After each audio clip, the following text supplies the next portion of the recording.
The Portuguese border stitch is worked between two parallel lines, and I'm going pretty big here so that you can see it.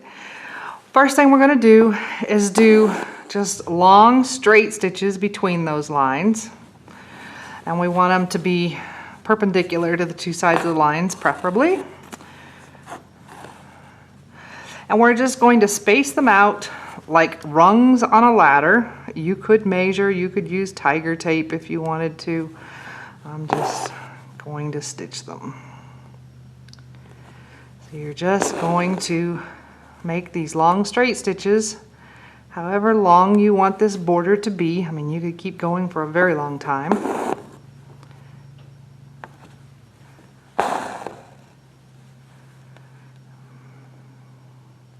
And you do want to try to keep them evenly spaced. So I'm going to go ahead and stitch a bunch of these off camera, but it's just long straight stitches between the two parallel lines.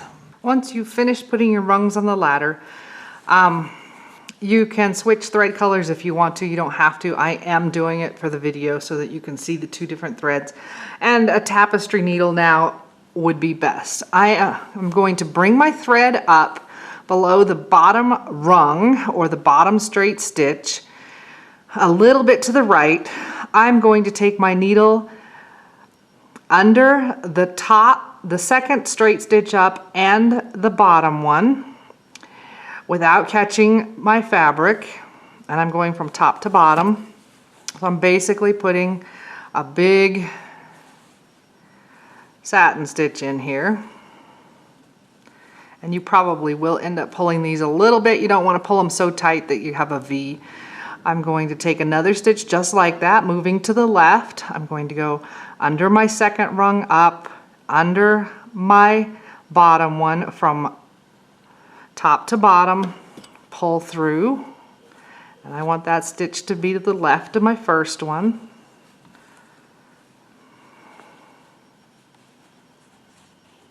Okay, and then I'm going to do that one more time, top to bottom under those bottom two stitches, moving to the left.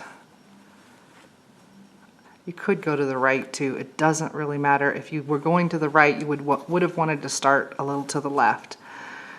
Okay, now my next time I'm only going under the second rung up, top to bottom.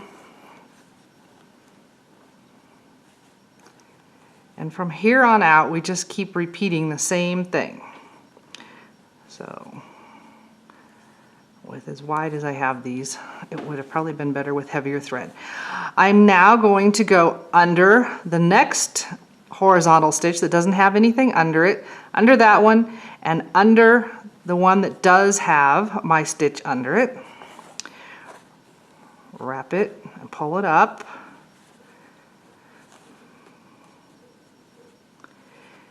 And I'm keeping my thread to the left. I'm going to go up just under that top stitch, not under the second one. Top to bottom, it's always top to bottom. Keep my thread to the left. And then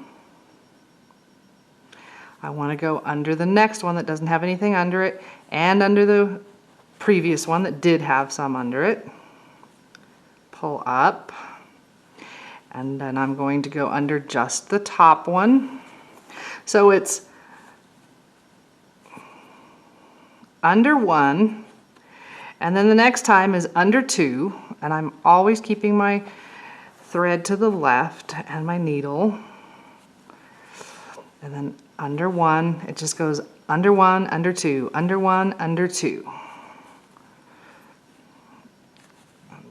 And I'm always coming out to the left when I'm working up this side.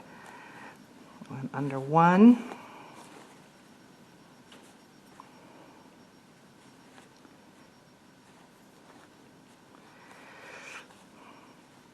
under two,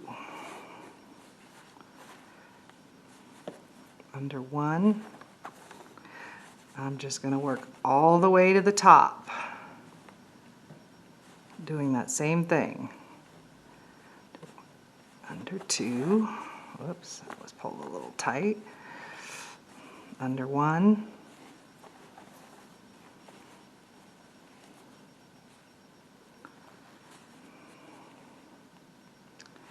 Under two.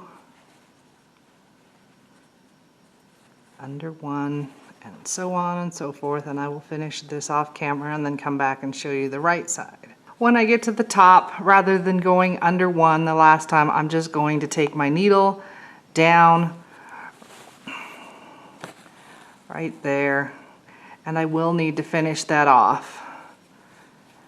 Okay, for the right side, I'm not bringing my thread up under the bottom rung. I'm going to bring it up under the second one.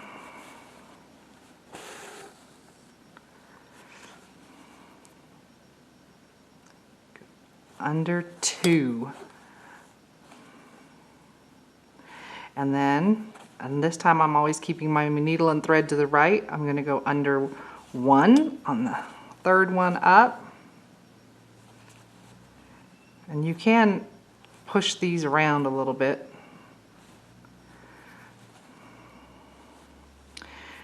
Then I went under one, so the next one is under two, and I want to just keep my needle to the right of the thread. Under one. Oops, I don't want to be in between it.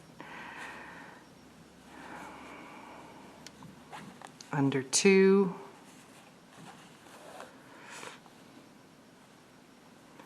Under one. Don't want to come in between there. Now while I'm working, if I want to, if I'm starting to slide over, I can nudge these stitches back to where I want them. And again, I'm doing really wide here. So next one is under two, especially for this weight of thread. Under one. Under two. Under one. I can nudge them over. So I'll just keep going till I get all the way to the top. I do want to show you one that is closer together. It's much prettier that way. This is that same stitch, and it was done with a variegated size 8 pearl cotton, so it would actually be running this way. So once you get the hang of it, it goes pretty fast and it's fun.